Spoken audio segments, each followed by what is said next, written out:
So இந்த மாதிரி 1.5 kg மோல்டில் பண்ணுறப்போ மேலே இந்த கிராக் விழும். ஸோ இது வந்து நிறைய கஸ்டமர்ஸ்க்கு, அதாவது எஸ்பெஷலி எங்களோட ஸ்டூடெண்ட்ஸ்க்கு இந்த டவுட் இருக்குது, ஏன் இப்படி ஆகுது அப்படின்னு. அப்படி இந்த பிகினிங்கில் பண்ணுற எல்லாருக்குமே இந்த டவுட் வரும். அதுக்கான ரீசன் என்ன அப்படின்னு பார்த்தீங்கன்னா, ஏன்னா இப்போ 5 kgல நம்ம வந்து மோல்ட் பண்ணுறோம் அப்படின்னா இந்த கிராக் விழாது. இதுக்கான ரீசன் எஸ்பெஷலி வந்து கிளைமேட் தான். இந்த கிளைமேட்னால இந்த கிராக் வந்து விழுது. Also because of the height. இந்த ஹைட் வந்து ஜாஸ்தி கம்பேரிட்டிவ்லி நம்மளோட 5 kg மோல்டை விட. ஸோ அதனால உங்களுக்கு இந்த கிராக் வரும். பட் அது வந்து ஃபுல்லாக விழுமா அப்படின்னா கிடையாது. நான் இப்போ உங்களுக்கு எடுத்து காமிக்கிறேன். ஸோ அந்த கிராக் வந்து ஃபுல்லாக விழுமா அப்படின்னா அதெல்லாம் இல்லை. அண்ட் பின்னாடி பாருங்க, all good, all clear.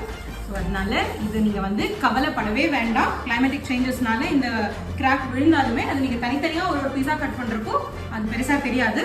And handmade சோப்ஸுக்கான அழகே சின்ன சின்ன இந்த மாதிரி இது இருக்கிறது இல்லைன்னா மிஷின் மேட் மாதிரி இருக்கும் இல்லையா, ஹேண்ட்மேட்னா இந்த மாதிரி இருக்கும். அதுக்கு கவலைப்பட வேண்டாம்.